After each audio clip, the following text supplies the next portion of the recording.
Steuer erledigt? Mit Wieso Steuer.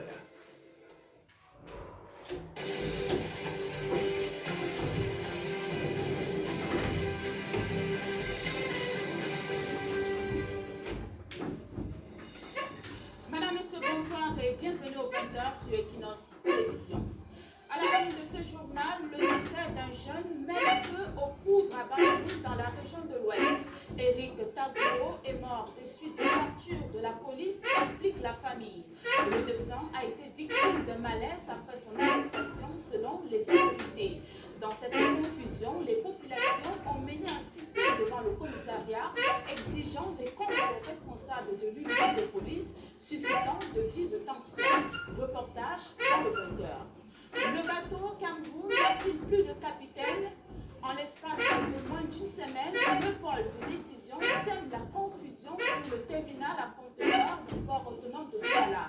Après le secrétaire général de la présidence qui a doublé la société transatlantique en fin de semaine dernière, le Premier ministre instruit la poursuite des activités de la SGS. En jeu, le juteux marché du stand des marchandises sur la place portuaire.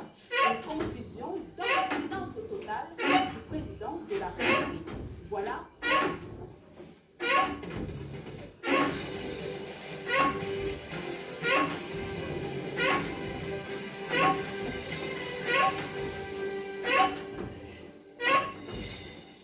Une fois de plus, bonsoir et merci d'honorer le rendez-vous de l'information sur Equinox Télévision.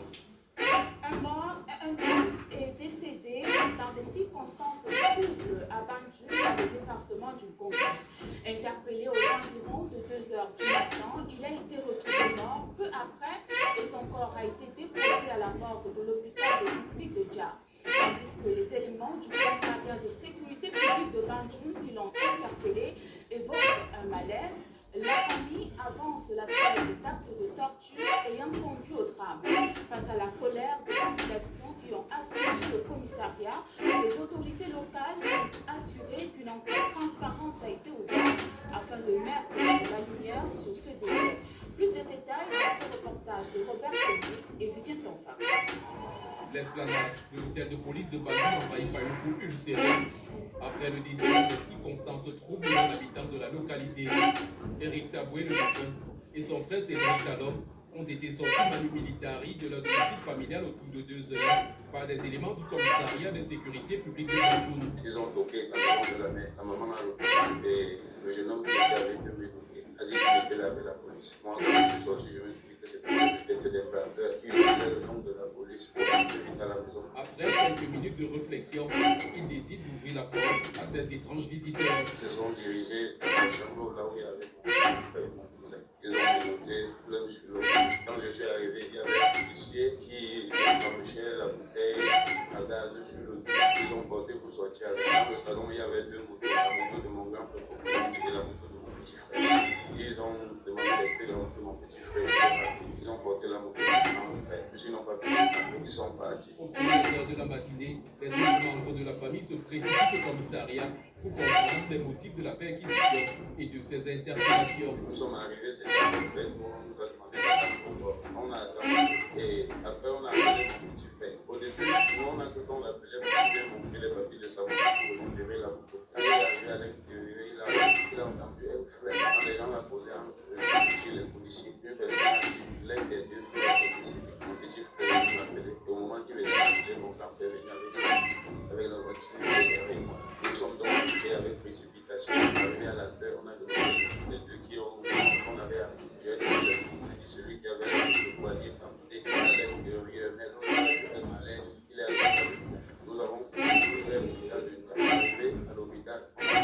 Le corps était déjà au salon de la mort. La thèse d'un malaise avancé par la police ne leur convainc pas au regard des traces de torture partout sur la dépouille, mais aussi d'une information obtenue à l'hôpital de district de Dja. Quand le directeur de l'hôpital s'est adressé au morguier pour demander les papiers du corps, il a dit que le corps n'était pas enregistré. Quand je vais recevoir le directeur de l'hôpital, on comprend qu'il y a des policiers qui sont déposés. Un homme blessé à la chirurgie. Mais apparemment, il était déjà décédé avant qu'il arrive sur place. Et surtout les circonstances du décès de cet homme âgé d'environ 40 ans, reconnu dans la localité comme mécanicien, a provoqué le courroux des populations de Banjul qui ont massivement assiégé le commissariat pour réclamer justice. La tension qui prenait de l'intensité a été tempérée par le délégué régional de la Sûreté nationale de l'Ouest ainsi que les autres autorités locales. Descendues sur le terrain, elles ont rassuré de la transparence autour de l'enquête ouverte pour faire toute la lumière sur le décès.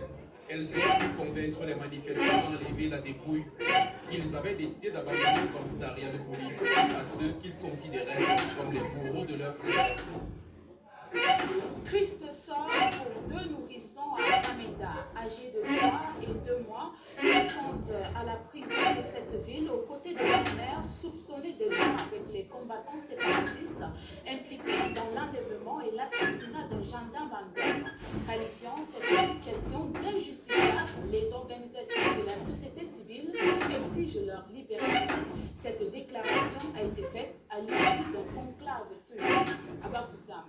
Avec Robert Kelly et Fiat. Réunis à Bafoussam dans le cadre d'un atelier de renforcement de leurs capacités sur la surveillance, la documentation et le rapportage des violations des droits de l'homme, 30 organisations de la société civile dans une déclaration appelle à la libération de Laetitia Serra, deux bébés âgés de 3 et de 2 mois, actuellement incarcérés à la prison centrale de Bamenda. Aucune raison de justifier qu'on puisse aujourd'hui dire qu'un enfant après domicile de la prison, l'enfant ne peut pas avoir Le triste sort de ces bébés est intimement lié à celui de leur maman, identifiée comme proche de combattants séparatistes, ayant coûté la vie de bébé barbare à un gendarme en Dorp dans la région du Nord-Ouest, un des épicentres de la crise anglophone.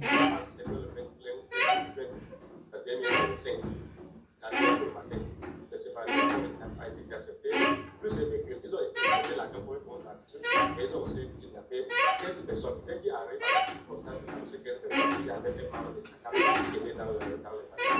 Et donc, les autres, après l'avoir pris les relations, et les gendarmes, ils ont laissé les gendarmes. Et c'est le même jour que le préfet était occupé de cette situation. Le préfet a procédé une fois d'aller arrêter ses frères, ses soeurs et sa mère.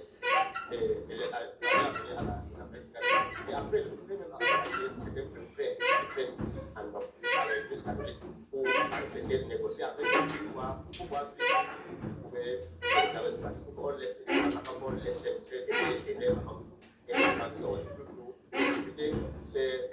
La démarche des autorités qui cadre avec la loi du talion est selon les défenseurs des droits humains une solution inappropriée à la crise qui depuis 2016 a déjà fait des milliers de morts dans les 2 régions anglophones du Cameroun. La répression est assurée de créer le cercle vicieux de vengeance et vengeance.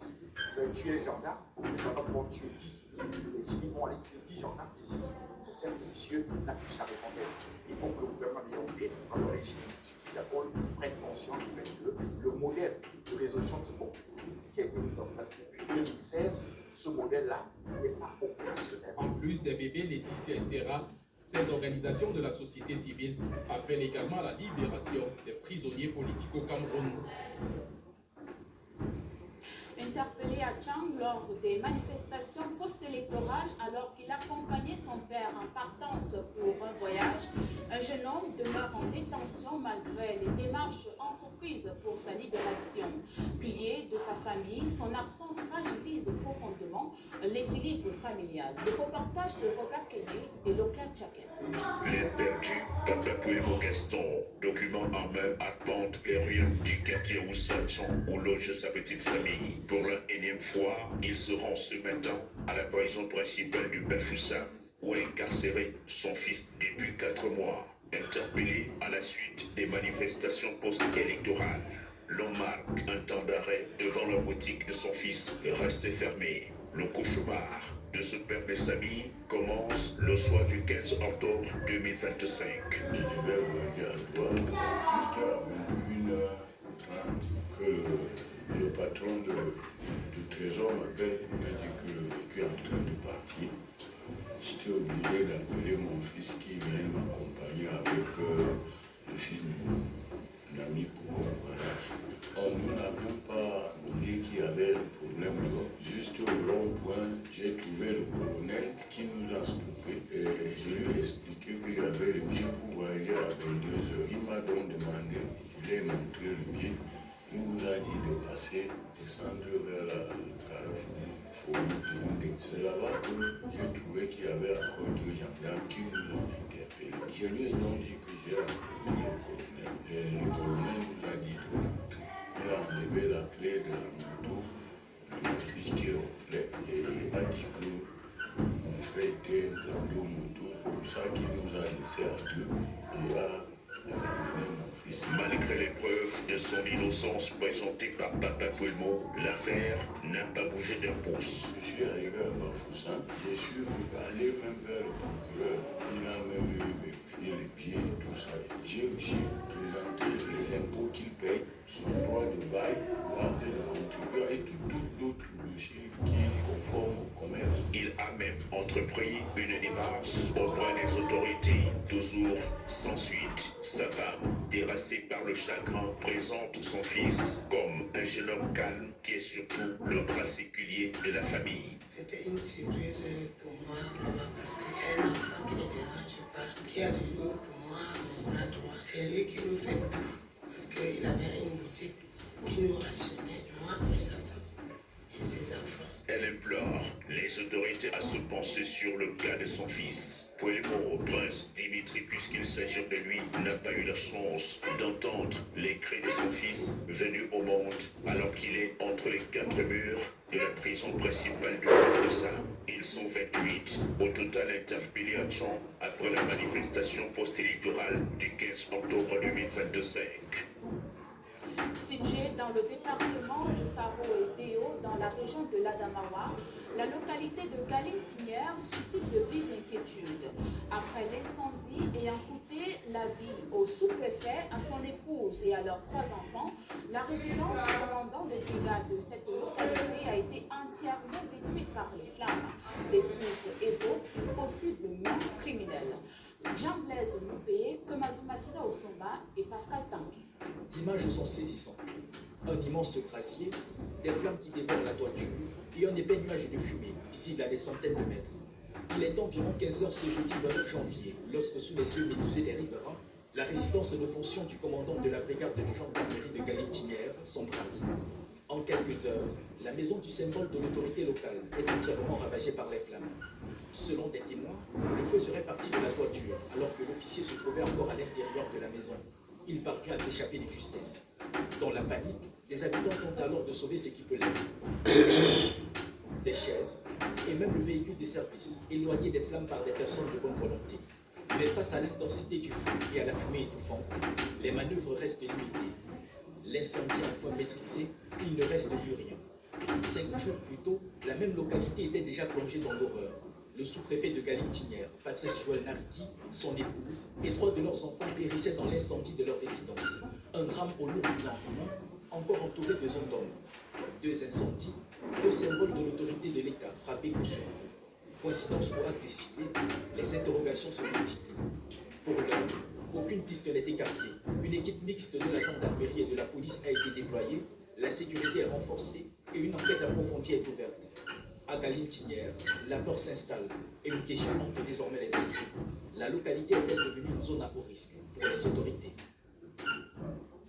Mit Audible kannst du durch fremde Galaxien reisen. Das Königreich der Zauberdrachen erobern.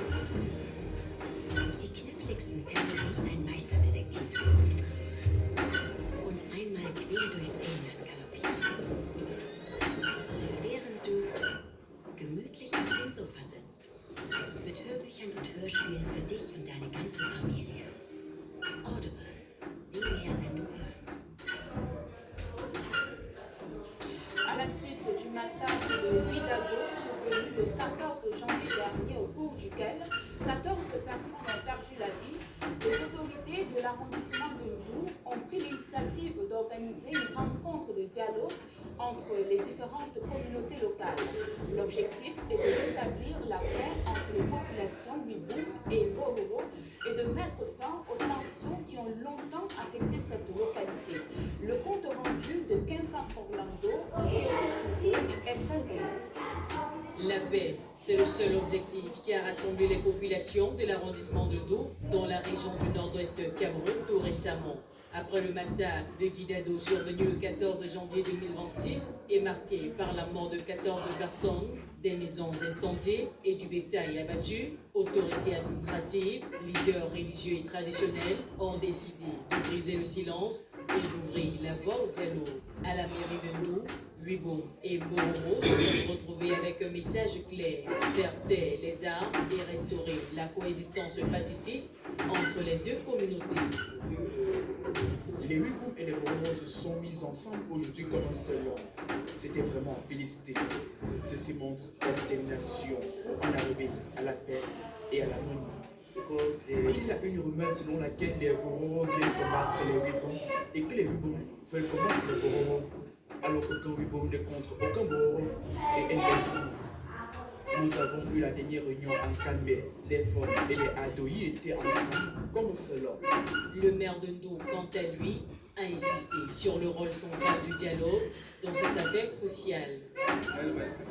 Je suis satisfait des résolutions qui ont été prises à cette réunion. J'espère qu'elles vont être implémentées pour que nous ayons enfin la paix. Tout le monde est fatigué, beaucoup de sang a coulé à nous. Nous voulons continuer à vivre en paix.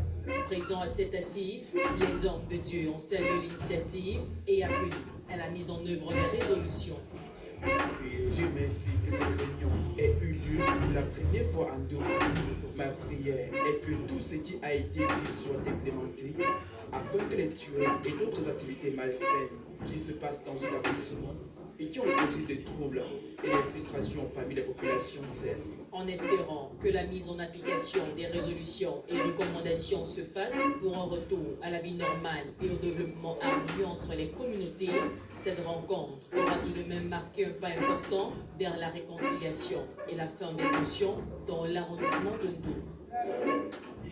Nous vous le disions en titre, le scandale du scanning au port autonome de Douala met en lumière de profondes divergences au sommet de l'État entre l'annonce de la résiliation du contrat de SGS, la mise en garde du ministre des Finances, les très hautes instructions du chef de l'État et l'arbitrage final du Premier ministre. Le dossier révèle une véritable cacophonie institutionnelle.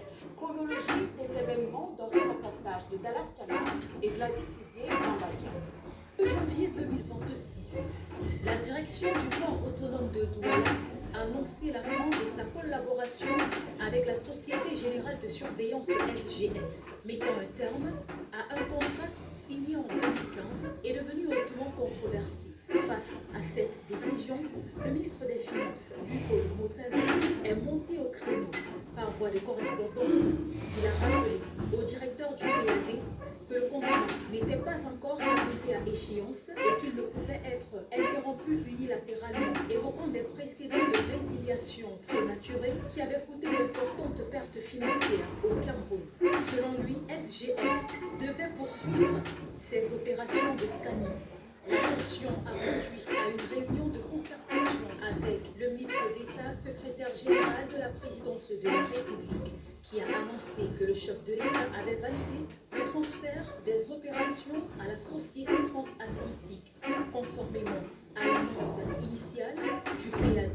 Le ministre des Finances a réitéré sa position en direct de la télévision, soulignant que toute interruption du contrat avec SGS engendrerait d'énormes pertes financières pour le pays.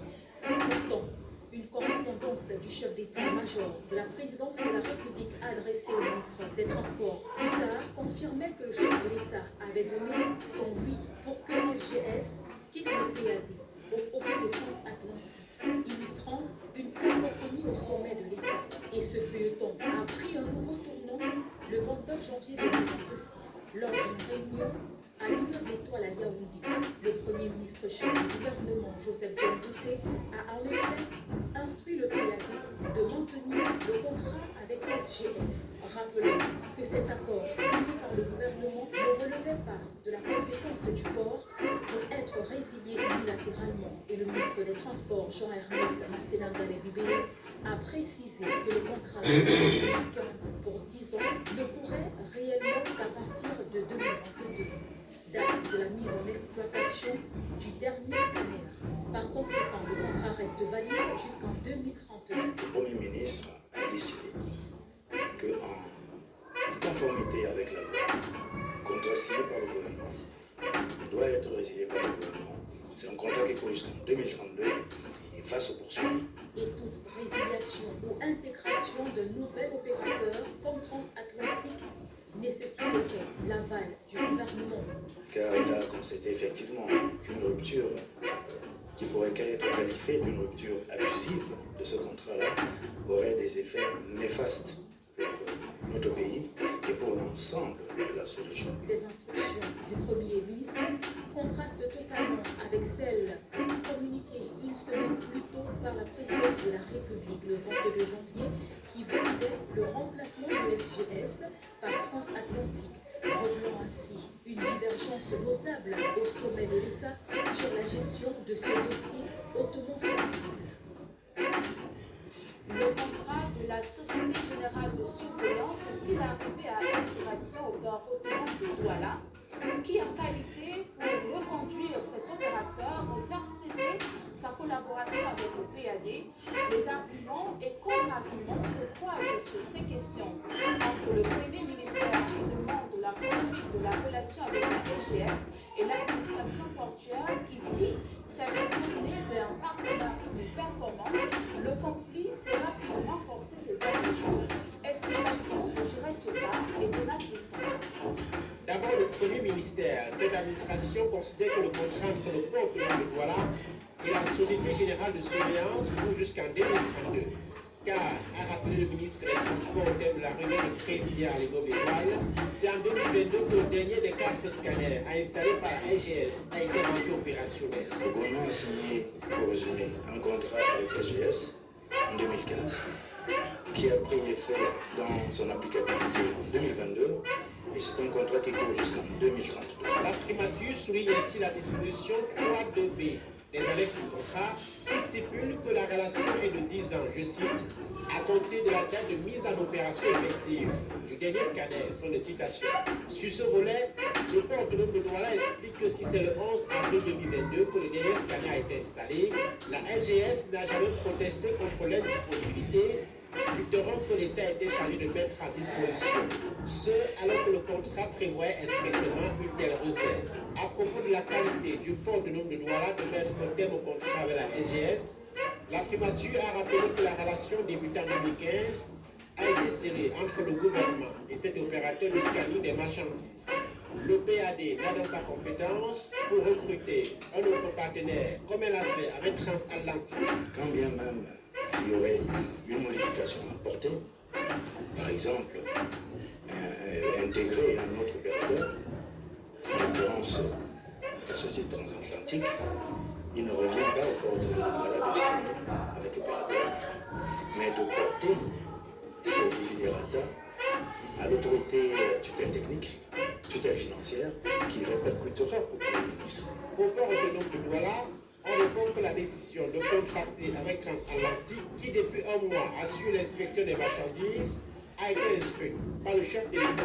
Enfin, si le ministre des Finances admet que le gouvernement a la liberté de désigner l'opérateur de son choix, il ajoute qu'une rupture jugée abusive de contrat peut avoir pour conséquence des pertes financières sous forme de pénalité contre l'État en cas de procédure en justice. Une cacophonie au sein du gouvernement qui se répercute directement sur les opérateurs économiques pénalisés par le blocage des activités de scanning au port autonome de Douala. L'éditorial de Kizou. Doit-on en pleurer ou en rire? Dans tous les cas, c'est un sentiment indescriptible mêlant à la fois de la peine et de l'incrédulité qui ressort du spectacle qu'offre l'affaire du scanning des marchandises au port autonome de Douala.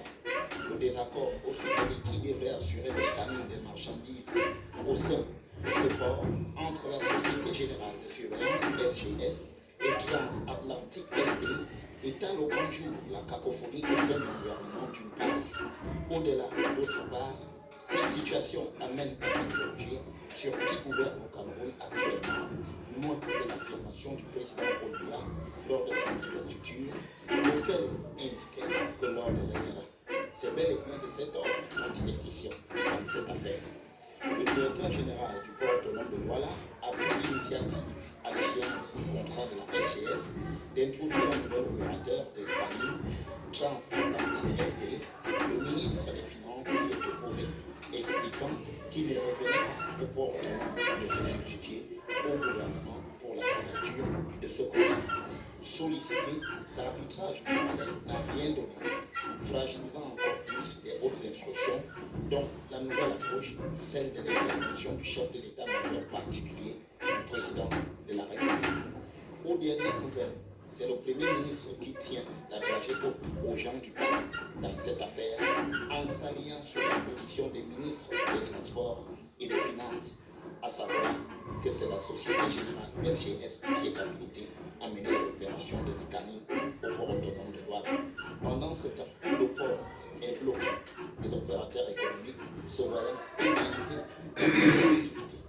Et si les équipements de la SGS ont été finalement démontés malgré les carrés, c'est la preuve de l'argument de la force et non de la force de l'argument. Il faut pourtant faire le triste constat. Il n'y a pas plus dévastatrice qu'une guerre fratricide, à l'instar de celle qui a cours actuellement entre les acteurs du pouvoir camerounais. Également dans l'actualité, les éléments du 11e contingent camerounais de la mission multidimensionnelle intégrée des Nations Unies pour la stabilisation en Centrafrique sont rendus au Cameroun.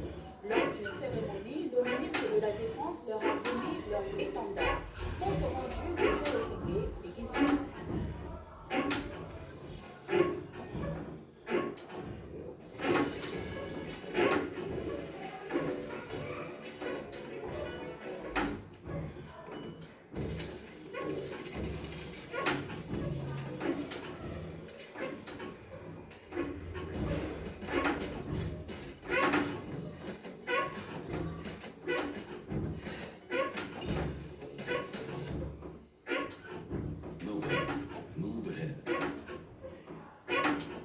D'abord, une minute de silence en hommage aux morts.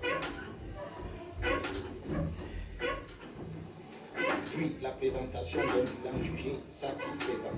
Vous avez assuré avec efficacité la sécurisation des zones placées sous votre responsabilité, mené des actions civilo-militaires à fort d'impact social et fait la démonstration, en toutes circonstances, de la rigueur disciplinaire propre aux forces de défense et de sécurité camerounaises. Ensuite, des éloges pour un comportement apprécié dans l'ensemble. En un mot, vous avez porté haut les couleurs de la République, consolidant ainsi l'image d'un Cameroun crédible, responsable et solidaire du pays frère en difficulté. Le retour du 11e contingent du Cameroun au sein de la MINUSCA a fait voir tous les bons points engrangés par ce contingent lors d'une cérémonie de prise d'armes dans la cour d'honneur du quartier général consacrée à la restitution de son état d'âme.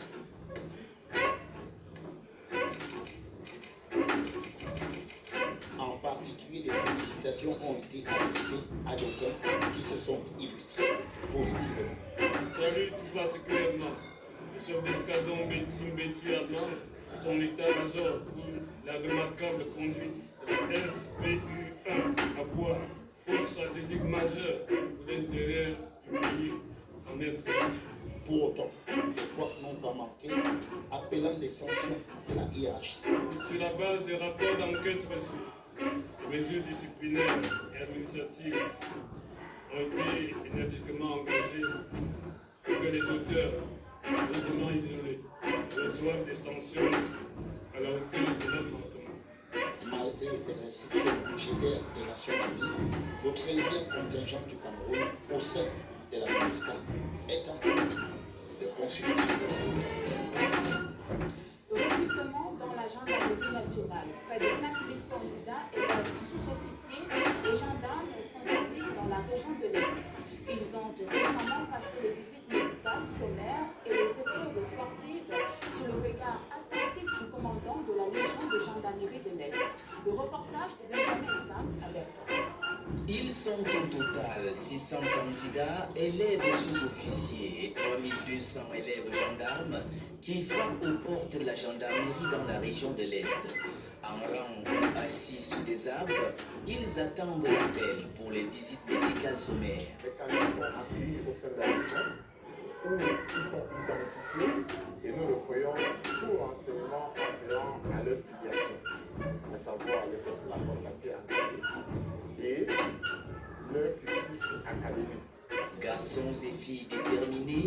n'adhérant pas à rencontrer les médecins commis à cette délicate tâche.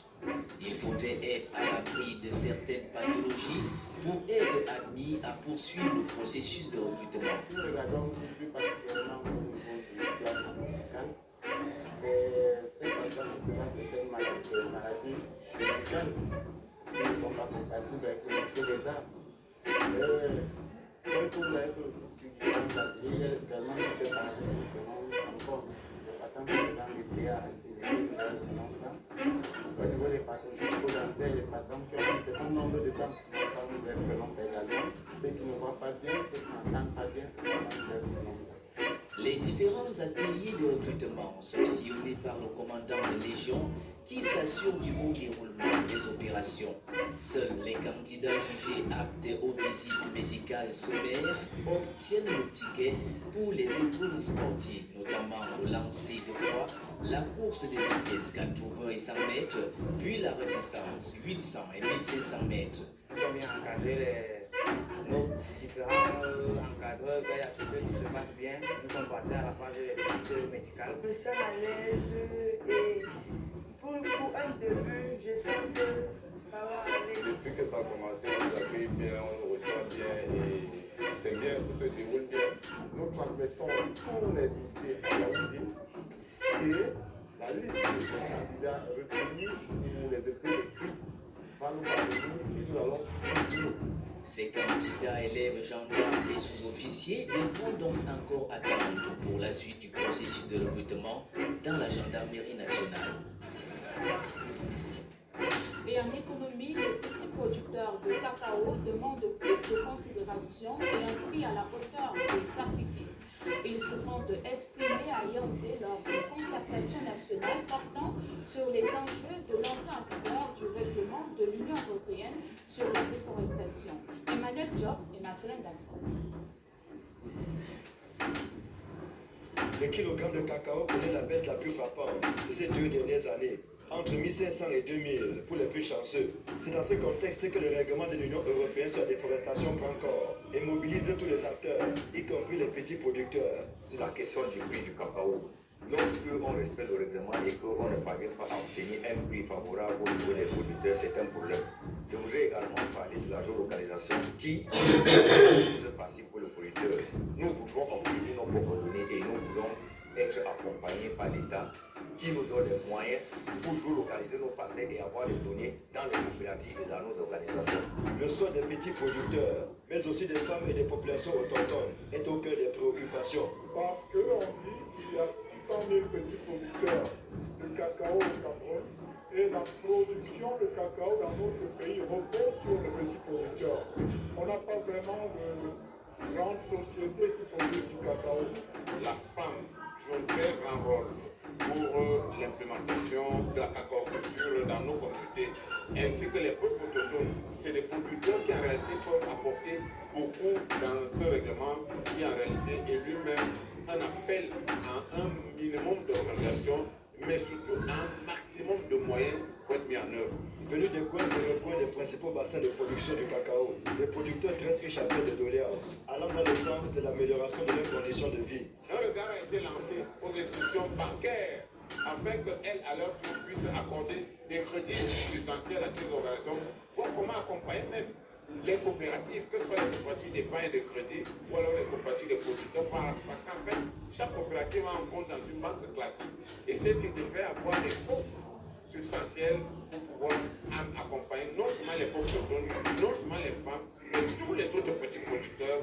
Il faut pouvoir faire entendre leur voix. C'est ce que nous avons commencé à faire depuis 2 ans pour nous assurer que la mise en œuvre du règlement au Cameroun soit totalement inclusive, qu'il n'y ait aucun acteur, aucun petit producteur, aucun acteur laissé sur le côté du chemin. Prévu pour décembre 2024, l'entrée en vigueur du règlement de l'Union européenne sur la déforestation vient de connaître un deuxième glissement de date, ce qui donne suffisamment de temps aux différents acteurs pour se mettre à la page. Dépublié reportage dans ce journal, la caravane MTN 237 Joy poursuit sa tournée et embrasse Gandéry.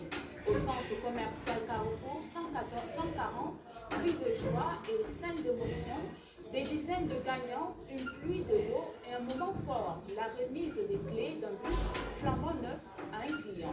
Reportage. La caravane des 137 Super Joy continue de faire plier le Cameroun.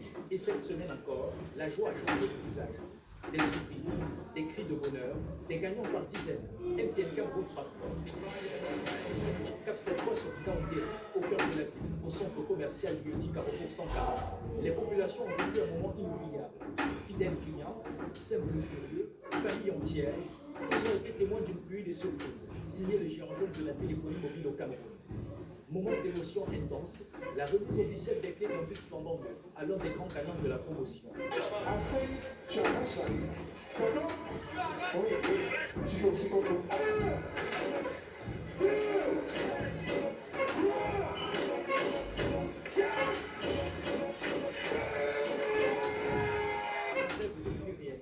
Une joie immense, un client ému et reconnaissant qui dévoile déjà ses nouveaux projets grâce à ce métier. Je voulais dire à tous les abonnés et tous ceux qui ne sont pas encore abonnés à MTN, d'utiliser le réseau MTN. C'est un réseau fiable, c'est un réseau qui est sûr, c'est un réseau qui permet, par exemple, un gagnant comme moi, par exemple, aujourd'hui, de sortir quelqu'un de l'eau à quelqu'un. Avec ce bus, je compte mettre le bus en location, mettre dans un agence de voyage pour pouvoir me rapporter, n'est-ce pas, un salaire mensuel pour me permettre de réaliser des projets dans ma vie.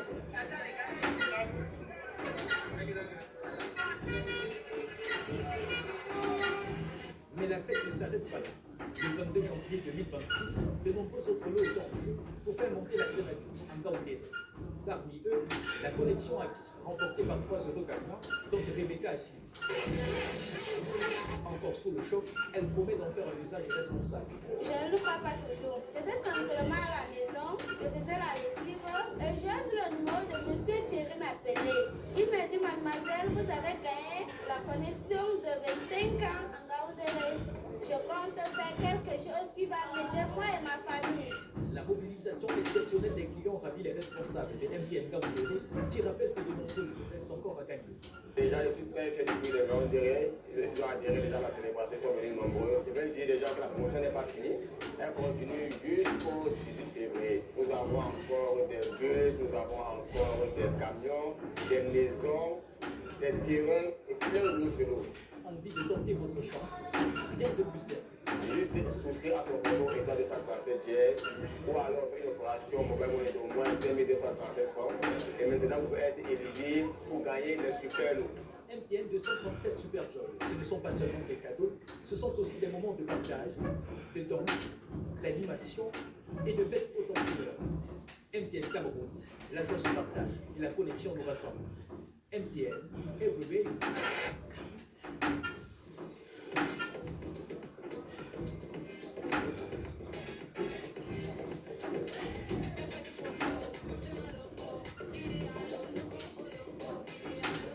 Finde den besten Preis auf Idealo. Entdecke jetzt den besten Preis für alles rund um Haus und Garten.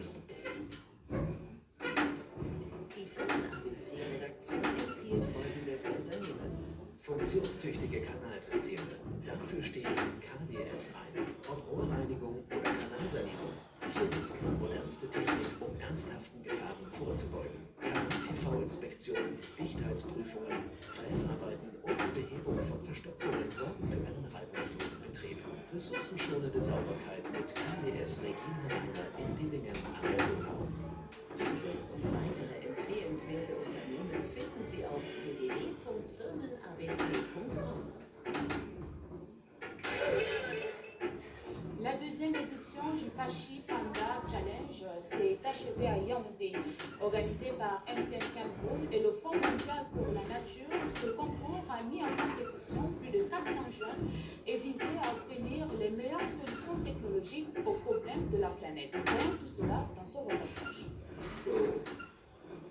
La deuxième édition du Pachi Panda Challenge, une compétition organisée par le leader du développement technologique au Cameroun et le Fonds mondial pour la nature, ses vainqueurs, de talentueux jeunes innovateurs qui proposent des solutions technologiques à certaines crises que connaît la planète. Le projet qui a eu le meilleur prix est fait dans le recyclage des déchets plastiques.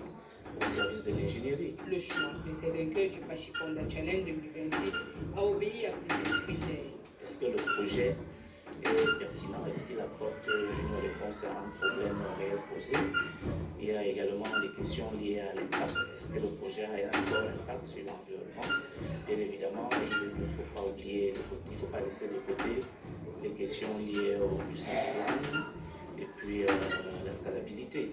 Ces jeunes innovateurs, grâce à MTN au Fonds mondial pour la nature, bénéficieront de nombre incalculables d'avantages. Cette année, nous avons eu jusqu'à 427 candidatures. Et les 427 candidatures, nous avons pu extraire 10 finalistes. Ce sont ces 10 finalistes qui se sont distingués aujourd'hui. Le premier apporte 3 millions, le deuxième 2 millions, le troisième 1,5 million. Les 10 finalistes vont tous participer à des formations encore plus prolongées pour continuer de travailler à maturer leur projet, à les rendre plus compétitifs. L'aventure de ces jeunes ne s'arrête pas là. La seconde partie du Pachiponda Challenge, compétition à portée internationale, devra débuter dans les prochaines semaines. Les 3 premiers vont aller compétir en Afrique du Sud. Et ils vont en compétition en Afrique du Sud contre l'Afrique du Sud, contre le Nigeria, contre l'Ouganda et contre la Zambie. Et il y a ceci de particulier avec nos candidats que nous arrivons en champion en titre parce que nous avons remporté cette compétition l'année dernière. Pour le Fonds mondial pour la nature, partie prenante de cette compétition, ce concours participe à rétablir l'harmonie sur Terre. Nous tenons à remercier MTN pour ce partenariat avec nous dans le cadre de ce Pachiponda Challenge.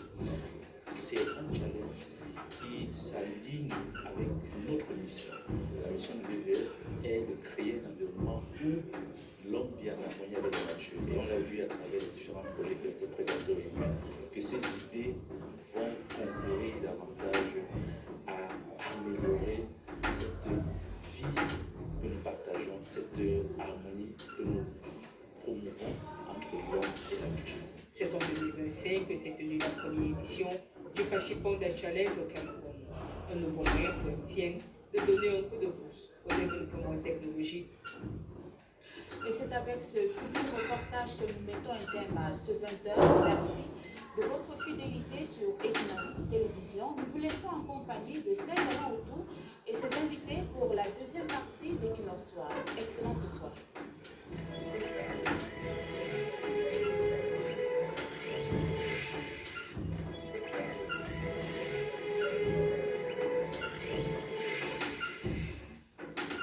Retour sur le plateau Equinox Soir, deuxième partie, septembre du début, mesdames et messieurs, toujours en compagnie de Jean-Marie Aymon Bonini, Jean-Claude Yout, Jean-Lin Tessonga, ça va arriver, voilà, merci, ça arrive, Tessonga, et bien évidemment Gabriel Kopsi, cette lecture, est-ce que je vous pose la même question? Dans l'impression qu'il n'y a personne pour siffler la fin de la réflexion.